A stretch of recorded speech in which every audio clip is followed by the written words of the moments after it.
Welcome to our channel. నేను మీ నవీన్. ప్రస్తుతం మనతో సర్టిఫైడ్ ఫ్యామిలీ కౌన్సిలర్, అదేవిధంగా parenting and life coach Prashanthi Kodumuri garu ఉన్నారు. హాయ్ మ్యామ్, నమస్తే అండి. నమస్తే మ్యామ్, ఎగ్జామ్స్ టైం వచ్చేసింది. సో పిల్లల్లో టెన్షన్ మొదలైపోయింది. సో చాలా వరకు నేను ఇన్ని మార్క్స్ రావాలి, అన్ని మార్క్స్ రావాలని చెప్పేసి ఒక ఎక్స్పెక్టేషన్ పెట్టుకుంటారు. అట్లా మార్క్స్ తగ్గినప్పుడు కావచ్చు, ఫెయిల్ అయినప్పుడు కావచ్చు, సూసైడ్కి కూడా వెళ్తూ ఉంటారు. సో అట్లాంటప్పుడు ఆ పిల్లలకి ఎట్లా మనం కౌన్సిల్ చేయాలంటారు? ఫస్ట్ ఆఫ్ ఆల్ సూసైడ్ వరకు వాళ్ళ థాట్స్ వెళ్ళాయంటే దానికి కారణాలు ఏంటి? సో అందరూ అలా చేయట్లేదు. ఓకే, కొందరు అలాంటి స్టెప్స్ తీసుకుంటున్నారు. దానికి రీజన్స్ ఏంటి? అక్కడ మేజర్గా రీజన్స్ వచ్చేసి ఎక్స్పెక్టేషన్స్. తల్లిదండ్రులు, స్పెషల్లీ తల్లిదండ్రులు, కొన్నిసార్లు టీచర్స్ అవ్వచ్చు. సో వీళ్ళకి తల్లిదండ్రులు ఇన్ని ఎక్స్పెక్టేషన్స్ పెట్టుకున్నారు, నేను అవి రీచ్ కాలేనేమో అనేసి వాళ్ళకి ఇంకా తోచక అటు ఆ ఎక్స్ట్రీమ్ స్టెప్ తీసుకోవడం జరుగుతుంది. సో దీనికి అన్నిటికీ మూలము చిన్నప్పటి నుండి అన్ని స్టార్ట్ అవుతాయండి. First of all parents mind set చాలా మారాలి. ప్రతి ఏటా వింటున్నాం మనము, ఇన్ని సూసైడ్స్ అవుతున్నాయి, ఫెయిల్ అయ్యామని సూసైడ్ చేసుకుని ఇంత వింటున్నాం. మళ్ళీ ప్రతి ఏటా అవుతూనే ఉన్నాయి. ఎందుకు అవుతున్నాయి? ఆ పేరెంట్స్ కి ఇంకా అవగాహన రావట్లేదు. సో ఎలా ఉండాలి? ఇప్పుడు మార్క్సే అన్ని కాదు అని తెలుసుకోవాలి. ఒకప్పుడు డైలాగ్ ఉండేది, చదువుకోకపోతే ఎందుకు పనికిరావు అనేసి. కానీ ఈరోజు అలా లేదండి. మన చుట్టూ చూడండి, ఏ చదువులు లేకున్నా ఎన్ని ఫీల్డ్స్లో ఎక్సెల్ అవుతున్న వాళ్ళు ఉన్నారు. సో అదే మైండ్ సెట్ ఏంటంటే, చిన్నప్పుడు వాళ్ళ పేరెంట్స్ నుండి వచ్చిన వర్డ్స్, చదువుకుంటేనే ఏమన్నా ఉంది లేకపోతే ఏమీ లేదు అనేసి వాళ్ళు ఇంకా వీళ్ళని ప్రెషరైజ్ చేయడము. ఇంకొకటి, ప్రతి పిల్లోడు మనస్తత్వం డిఫరెంట్, వాళ్ళ ఎబిలిటీస్ డిఫరెంట్ అండి. అసలు పిల్లల మనస్తత్వం ఏ విధంగా ఉంటుందండి మామూలుగా? ఎందుకంటే మీరు పేరెంటింగ్ కోచ్, సో ఇప్పుడు కౌన్సిలింగ్ ఇవ్వాల్సింది పిల్లలకా, లేదంటే ఇట్లాంటి టైంలో తల్లిదండ్రులకి ఇవ్వాలా? మెయిన్ తల్లిదండ్రులు అండి.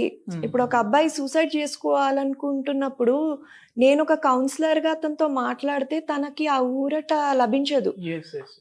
తను వాళ్ళ తల్లిదండ్రుల నుండి వినాలనుకుంటాడు. సో వీళ్ళని కౌన్సిల్ చేసేది.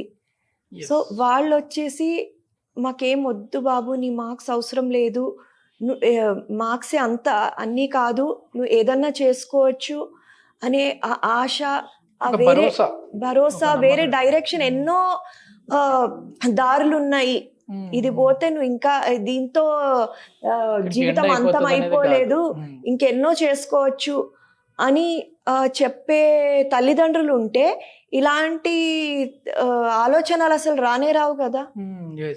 ఇంకొకటి, ఒకటి అర్థం చేసుకోవాల్సింది ఏంటంటే, ఇప్పుడు నేను ఒక ఇంజనీర్ని అనుకోండి, నా కొడుకు కూడా ఇంజనీర్ అవ్వాలి అనుకోవడం తప్పు. సో వాళ్ళకి ఆ ఆప్టిట్యూడ్ లేకపోవచ్చు. తనకి వేరే ఆర్ట్స్ వైపు, హ్యుమానిటీస్ వైపు, తనలో ఒక గొప్ప లాయర్ అయ్యే గుణం ఉండొచ్చు. కానీ అది చూడకుండా, అది గుర్తించకుండా నువ్వు ఇంజనీరే కావాలి అని ఫోర్స్ చేసి ఆ చదువులు చదివిస్తే, సక్సెస్ అవుతే, పాస్ అవుతే ఏదో ఇంజనీర్ అయినా వాళ్ళకి లైఫ్ లో ఒక తృప్తి ఉండదు. ఎంత జాబ్ చేసినా వాళ్ళు అనుకున్నది అది వాళ్ళ మనసులో లేనప్పుడు వాళ్ళకి ఆ సాటిస్ఫాక్షన్ దొరకలేదు.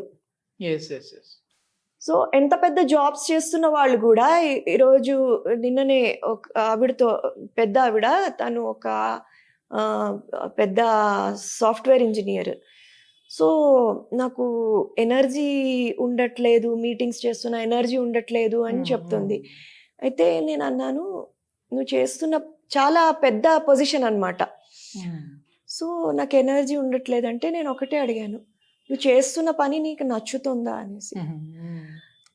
ఆవిడ ఒకటే అన్నారు, నాకు ముందు నచ్చేది కానీ ఇప్పుడు నచ్చట్లేదు అనేసి. సో మన సైకాలజీతో ఎనర్జీ అనేది ఫిజికలే కానీ అది ఎమోషనల్, మెంటల్ దీనివల్ల వస్తుంది. ఓకే. ఓకే. ఇప్పుడు ఒక చిన్న ఎగ్జాంపుల్ చెప్తానండి. హ్మ్. ఇప్పుడు నేను చాలా అలసిపోయాను, నేను పడుకుంటాను, లెగలేను నేను, నాకు లేపద్దెవరు అని పిల్లోడు పడుకుంటాడు. హ్మ్. హ్మ్. ఏదన్నా లెవ్వు ఇంతసేపు పడుకుంటారా, లెగు టైం అయింది, స్నానం చేయి లెగు, అన్నం తిను లెగు అంటే లేదు నాకు లెగాలని లేదు అని ఇది చేసి పడుకుంటాడు. అప్పుడే ఒక ఫ్రెండ్ వస్తాడు, హ్మ్. పదరా బయటికి వెళ్దాము అనగానే టక్కని లేచి కూర్చుంటాడు. యెస్. ఆ యెస్. అలసట అదంతా ఏంటి, అబద్ధమా? అబద్ధం అంటే కాదు, నిజమే. ఓకే. కానీ వాళ్ళకి నచ్చింది ఉంటే అట్లా ఎనర్జీ వచ్చేస్తుంది. ఓకే. సో మనం చేసే జాబ్ ఏదైనా మనకి నచ్చింది అవుతే ఆ ఎనర్జీ డిఫరెంట్ గా ఆటోమేటిక్‌గా ఉంటుంది. ఎనర్జీ వస్తుంది. అది ఎవరో ఫోర్స్ చేసినందుకు చేయట్లేదు మనము, యెస్. యెస్. మన సొంతంగా 100%. ఇష్టంగా చేస్తున్నాము. హ్మ్. సో కెరియర్ లో ఇది చాలా ఇంపార్టెంట్. ఈరోజు తల్లిదండ్రులు గుర్తించాల్సింది, వాళ్ళకి పిల్లలకి నచ్చే ఆ, దారిలో వాళ్ళకి తీసుకెళ్ళాలి. యెస్. అంతేగాని మన కుటుంబంలో అందరు డాక్టర్లే, నువ్వు డాక్టర్ చదవాలో అనేసి వాళ్ళకి నేను నచ్చకపోయినా డాక్టర్ అవ్వాలనుకున్నా అవ్వలేకపోయా నువ్వన్నావు. ఇట్లాంటివి వద్దంటారు. అలాంటివి ఉంటాయి. అది ఓకే. చాలా తప్పు. హ్మ్. సో అది అర్థం చేసుకోవాల్సిన అవసరం ఉంది. సో హ్మ్. నా పిల్లోడు తనలో నా జీన్స్ ఉంటాయి, నేను డాక్టర్నే, వాడు డాక్టరే కావాలి, అది చాలా తప్పు. ఓకే. ఈ చైల్డ్ ఇస్ డిఫరెంట్ అండి. వాళ్ళ మనస్తత్వం, వాళ్ళ టెంపరమెంట్, వాళ్ళ ఆప్టిట్యూడ్ అన్ని డిఫరెంట్ గా ఉంటాయి. అది మనము ఏంటది, వాళ్ళకి ఎందులో ఇంట్రెస్ట్ ఉంది, చాలా ముందు నుండే, ఇప్పుడు నేను నా పేరెంటింగ్ కోర్స్లో అదే చెప్తూ ఉంటాను. మీరు డిఫరెంట్ వేస్లో అబ్జర్వ్ చేయండి, దేంట్లో మీ బాబు కానివ్వండి, పాప కానివ్వండి, దేంట్లో రుచి చూపిస్తున్నారు అది రికగ్నైజ్ చేయండి. వాళ్ళకి డిఫరెంట్ ఆప్షన్స్కి ఎక్స్పోజ్ చేయండి. ఇప్పుడు వాళ్ళకి డిఫరెంట్ మ్యూజికల్ ఇన్స్ట్రుమెంట్స్ ఆడనివ్వండి, వాళ్ళకి డిఫరెంట్ స్పోర్ట్స్ ఆడనివ్వండి. అందులో ఎక్కడ ఏది నచ్చుతుందో ఇది తెలిసిపోతుంది. ఫస్ట్ వాళ్ళకి ఎక్స్పోజర్ దొరకాలి. అన్ని వాళ్ళ ప్లేట్లో అన్నీ పెడితే వాళ్ళు ఏది పిక్ చేసుకుంటారు అనేది చూసుకోవాలి. ఓకే మ్యామ్, అసలు ఈ ఎగ్జామ్స్ వచ్చేసాయి కదా, సో ఈ ఎగ్జామ్స్ టైంలో పిల్లలకి పేరెంట్స్ ఏ విధంగా సపోర్ట్గా ఉండాలంటారు? సో ఫస్ట్ ఆఫ్ ఆల్ చెప్పాను కదా, వాళ్ళకి ఎక్స్పెక్టేషన్స్ ఎక్స్ప్రెస్ చేయొద్దు.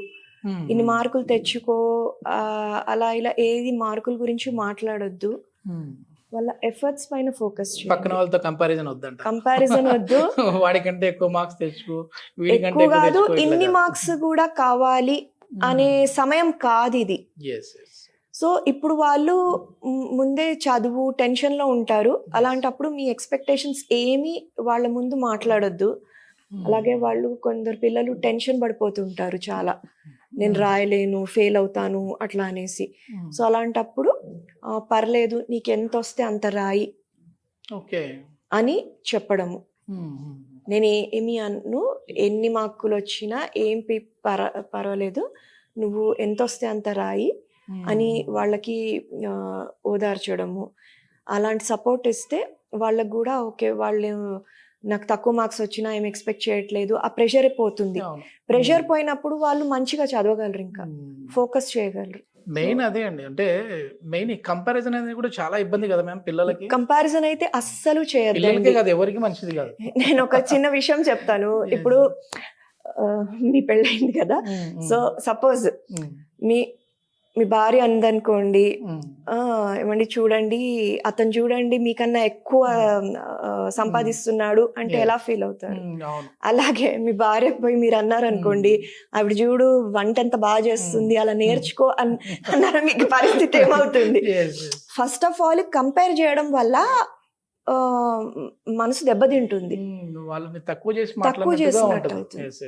సో ఫస్ట్ అది మనము ఆ ప్లేస్ లో ఎలా ఉంటే ఎలా ఉంటుంది ఊహించుకోవాలి, పిల్లల్ని కంపేర్ చేసే ముందు. అదొక్కటి ఈ విధంగా ఉంటే ఇంకా పిల్లలకి ఎట్లా ఉంటుంది. సో కంపేర్ అనేది ఎప్పుడూ చేయొద్దు. సో మనల్ని మనము ఎవరితో కంపేర్ చేయొద్దు, మన పిల్లల్ని ఎవరితో కంపేర్ చేయొద్దు. ఒకటే నేర్పించవచ్చు, కంపేర్ చేసేది ఉంటే నీ పాస్ట్ పర్ఫార్మెన్స్ తో కంపేర్ చేసుకో. నీకు పోయిన ఎగ్జామ్లో ఇన్ని మార్క్స్ వచ్చాయి, ఈసారి అంతన్నా రావాలి, ఇంప్రూవ్ అన్నా కావాలి కదా, అంతే. ప్రెషర్ అయ్యకండి. సో ఇది కాకుండా ఇప్పుడు పిల్లలు ఎదిగే కొద్దీ టీనేజ్లో వచ్చేసరికి వాళ్ళకి ఎన్నో రకాల వేరే ఎమోషనల్ ప్రాబ్లమ్స్ ఉండొచ్చు. వాటి గురించి కూడా వాళ్ళు తెలుసుకొని వాళ్ళకి అవగాహన ఉండాలి. సో ఇవన్నిటిపైన ఫోకస్ ఉండాలి.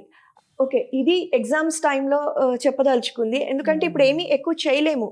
సో నేను చెప్పేది ఏంటంటే నెక్స్ట్ అకాడమిక్ ఇయర్ స్టార్ట్ అయ్యేటప్పుడే ముందు నుండే ఒక డిసిప్లిన్, పంక్చువాలిటీ తీసుకురావడము, పిల్లల్లో ఒక టైం టేబుల్ ప్రకారము వెళ్ళడము, వాళ్ళ చదువుకి ఇంకా ఆటపాటలకి అన్నిటికీ ప్లేస్ ఉండేటట్టు ప్లాన్ చేసుకోవడము, ఇది చాలా ఇంపార్టెంట్. ఎగ్జామ్స్ వచ్చాయి అనేసరికి అప్పుడే పరిగెత్తుకుంటూ చదువులు స్టార్ట్ చేయడము, పేరెంట్స్ కూడా అప్పుడే అలర్ట్ అవ్వడము, అది మంచిది కాదు. స్టార్టింగ్ నుండే రోజు ఇంత టైం కేటాయించి చదువుకుంటే ఎగ్జామ్స్ అప్పుడు ఇలాంటి ప్రెషర్స్ ఉండవు. ప్రశాంతి కొదుమూరి గారు వచ్చేసేసి చాలా వరకు కూడా అంటే సర్టిఫైడ్ ఫ్యామిలీ కౌన్సిలర్, అదేవిధంగా పేరెంటింగ్ కోచ్. ఏదైనా ఇప్పుడు పిల్లలు తప్పు చేస్తున్నారు, పిల్లలు మన మాట వినలేదు అని అంటే అది పిల్లల తప్పు అయితే కాదు, తల్లిదండ్రులు వాళ్ళని ఎట్లా మలుచుకోవాలి అని చెప్పేసి చాలా సెషన్స్ అయితే చేస్తూ ఉంటారు. లైవ్ సెషన్స్ కూడా కండక్ట్ చేస్తూ ఉంటారు. ఆన్లైన్లో కూడా సెషన్స్, వెబినార్స్ చేస్తూ ఉంటారు. ఎవరైనా కాంటాక్ట్ అవ్వాలి అని అనుకున్న వాళ్ళు కింద కాంటాక్ట్ నెంబర్ కూడా మేము ప్రొవైడ్ చేస్తూ ఉన్నాం. మేడంతో మీరు డైరెక్ట్గా మాట్లాడచ్చు. Thank you ma'am. థ్యాంక్స్.